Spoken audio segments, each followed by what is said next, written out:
Okay, YouTubers, space detectives, space geeks and pareidolia police. Today we are looking at this image from Sol 1450, mass camera taken by the Curiosity Rover, which has recently been fixed. It was having problems with its attitude sensor last week, and it shut itself down, and now it's okay, so that's good. Very pleased about that. I was a bit worried. Now, this image was taken a number of years ago. But it was brought to my attention, before I go any further, this was brought to my attention by a researcher called Sarah Runcie. Now, I have looked at this area before, but I never spotted what she spotted. She has a very good, keen eye, very good researcher, Sarah, and I'm just going to show you her post first, and then I'm going to show you my clips that I've done of it, which are very, very similar, of course, because they are there in the image.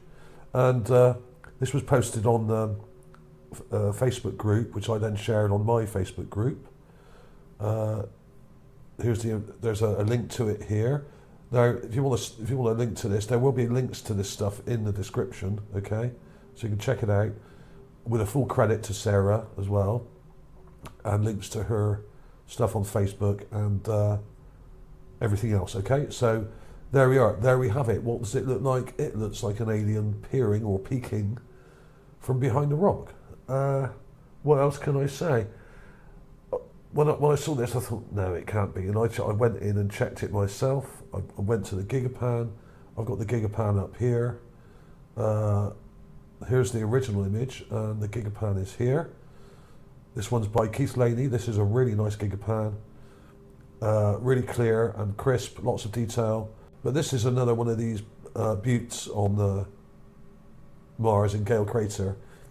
And basically you zoom right into this rock here, which is almost right at the edge of the GIGAPAN, and there it is.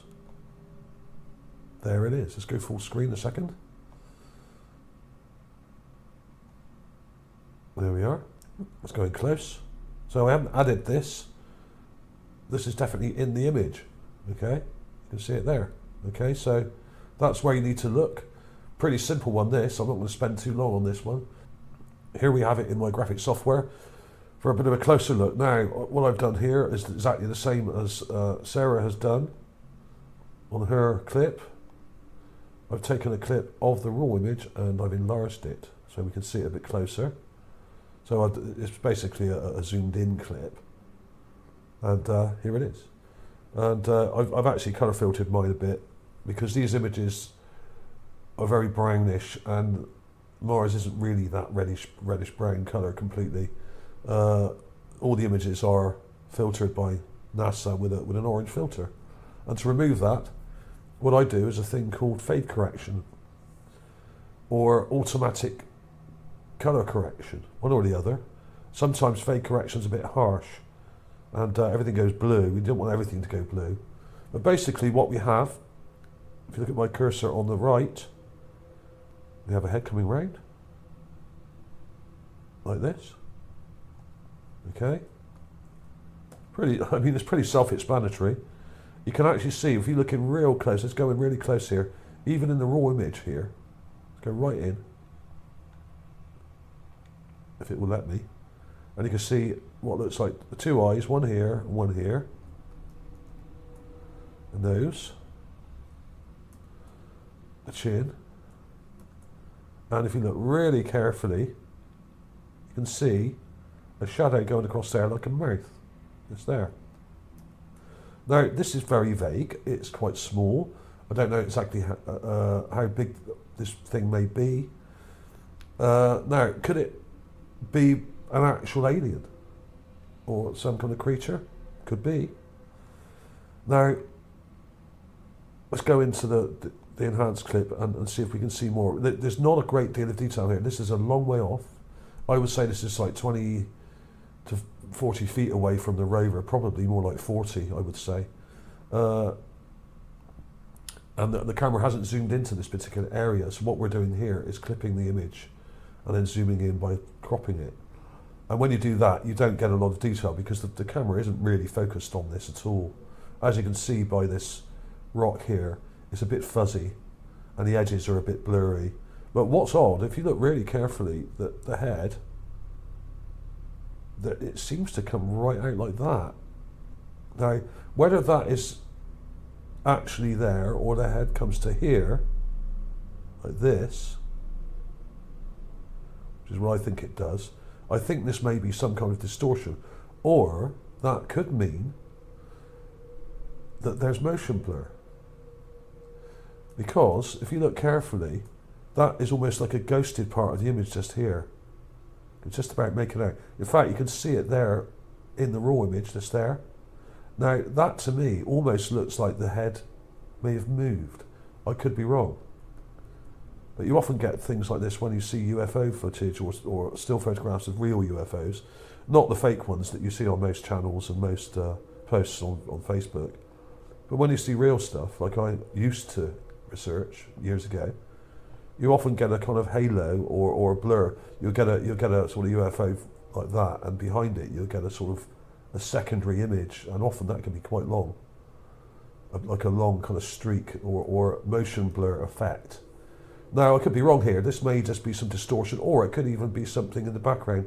There are sort of some vague details in the background here, which are the sort of hilly, kind of rocky areas in the background, miles away. Okay, so that is not conclusive, but is it? Is it something? And you can see where I've increased the contrast here, and you can see this kind of line coming around here like this. So that may be something going on behind. Hard to say when you have low-res images like this to work with. Now, obviously, I've enlarged this, and it's a bit vague, but it doesn't look any better if you look at the raw image. If you actually go to the GIGAPAN, let's go back to the GIGAPAN very briefly.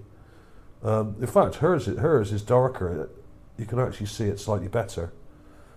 Sarah's version of it here, she's done hers darker than I've done. Mine's much brighter, so you're losing some of the shadow, but you can actually see that shape there. But that may actually be the shape of it. It may not be motion blur at all. And here you can see these kind of blurry background details here, which are miles away. That's probably 2 miles, 3 miles away there in the background. And obviously the camera's not going to focus on that if it's trying to sort of focus on mainly what's in the foreground. So there we are, you can see that thing coming around. So that was interesting, but you can see the nose. She's picked the eyes out quite well here. She's obviously used different kind of contrast settings to me, and the eyes have come out more dark. Okay, so you can actually see some good detail here. 2 nostrils, a tiny little mouth, and a chin. So very strange. Now, could this be a living creature? Could it be a carving? I would say yes to both of them.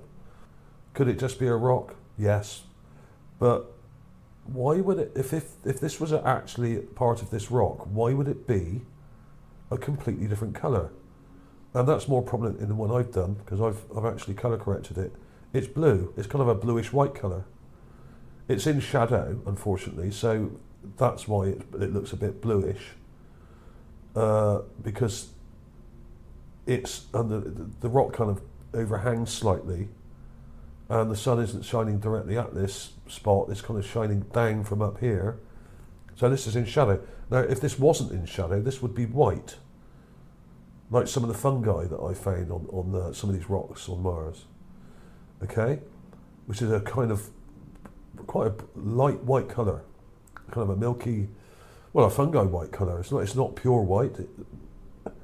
You could argue there's no such thing as a pure white colour in anything. I mean, if you look at most plants that are white, or even flowers, they've usually got a hint of blue or yellow or something in there.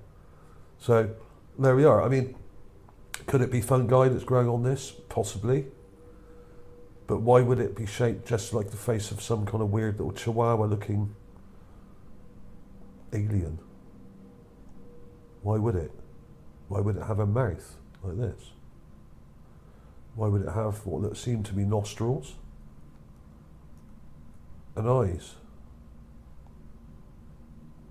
Now, these are pretty vague on here. They actually look better on Sarah's version. So I will link to her stuff below, so you can check her stuff But failing that, we can just look at it. See the details there? She's pulled them out more. She's gone in quite dark here and pulled out the detail. But there is some strange stuff in the area. I'm not going to go through it all now. There's so much in Sol 1450. Way too much for me to actually talk about in one video, really. There are so many fragments of strange things. And like I've said before, a lot of these buttes, these long structures, look like long barrows or very, very ruined and dilapidated structures that were built probably 1 million years ago or something. But buildings, basically, which have completely broken down. There we are. So is it an alien? It almost looks like a kind of chihuahua or a little dog. Is it fungi growing on the rock? Some of this rock isn't just rock. As I've shown in many videos before, some of it is actually petrified wood. I'm not saying this is. And on some of this petrified wood, there is fungi growing, which means that some of the wood inside may still have some moisture in it, which the fungi is perhaps drawing from, sending little runners right inside to suck the moisture out. Who knows? Who knows? Water is pretty scarce on Mars.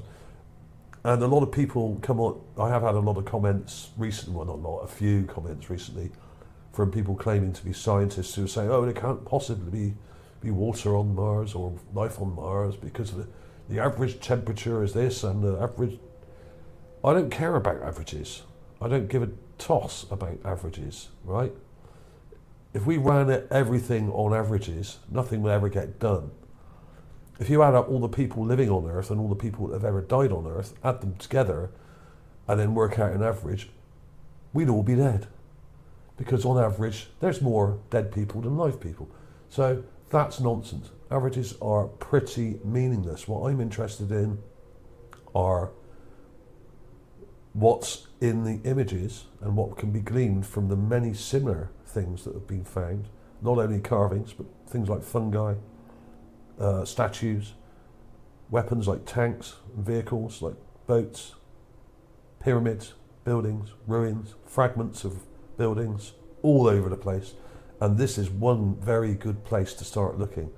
Sol 1450 is one of the best gigapans there is. So is it an alien? Is it some kind of fungi? Is it some kind of dog or creature? Is it actually some kind of intelligent alien creature or person? Could be. Is it still alive? Is that possible? Maybe this person just popped up to go to the toilet, or... Now, if you lived underground on Mars, you would probably be this colour. If you look at creatures that live underground, like various creatures that have been found deep in caves underground, they're albino, because they don't get any sun. They live completely in the dark, almost. Okay?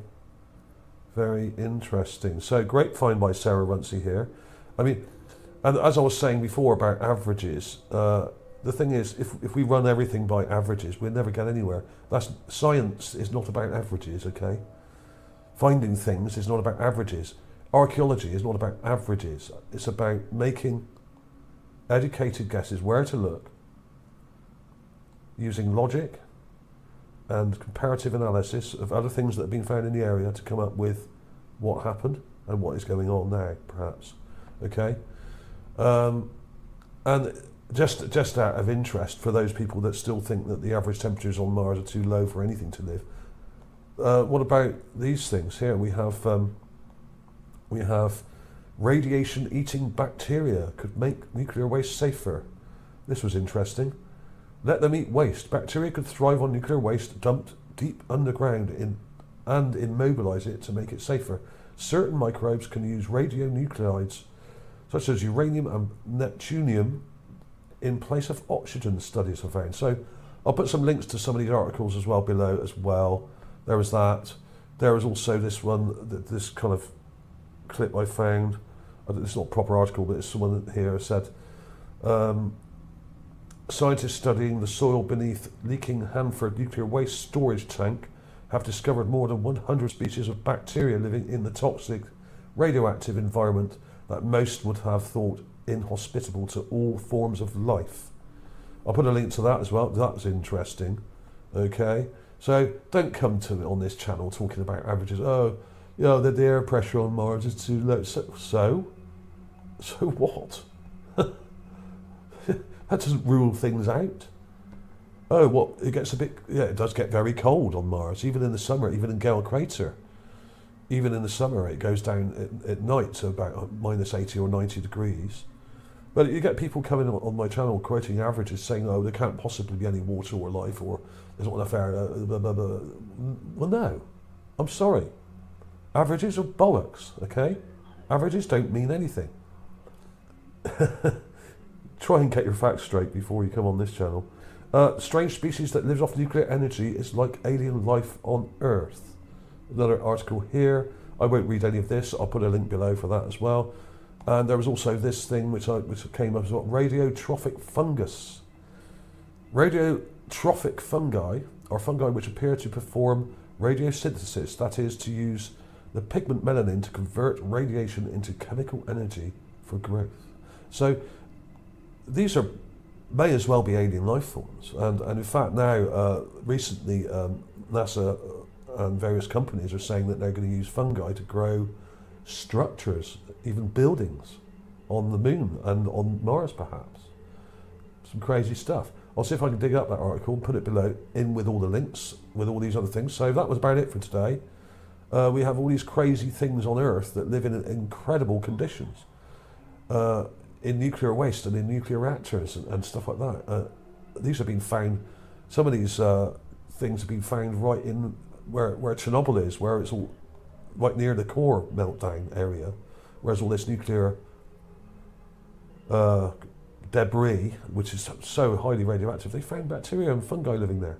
And there are creatures living not very far from it. So if that's the case, if creatures can survive these things and even convert them into other things by eating them, then why shouldn't there be life on Mars? I'm not saying there is life on Mars now. Don't get me wrong. But anyone who says there was never life on Mars is a complete idiot. Because the conditions were much better in the past, apparently. And we don't really know exactly what the conditions are now, because we may not be told the exact truth by NASA. They are a military organisation, after all. And maybe a bit economical with some of the air pressure stuff they're giving us as well. Apparently the air pressure on Mars is only about 1% of it on Earth. It's a bit more than that down in Gale Crater here, because we're miles down. So it may be like 2 or 3%, but it's still not enough. Your eyeballs would pop out if you were there, even if you could breathe on the surface. So, but who knows? This may actually not be a living creature at all. This may be something that's died. But why would it be sticking out like that? Who knows? Another mystery on Mars. Thanks, Sarah Runcie, for your great work on this. Nice clip she's done here. So full credit to Sarah. Links below to her stuff. Thanks for watching, everybody. Check out these other stories in the links also. And I will see you soon.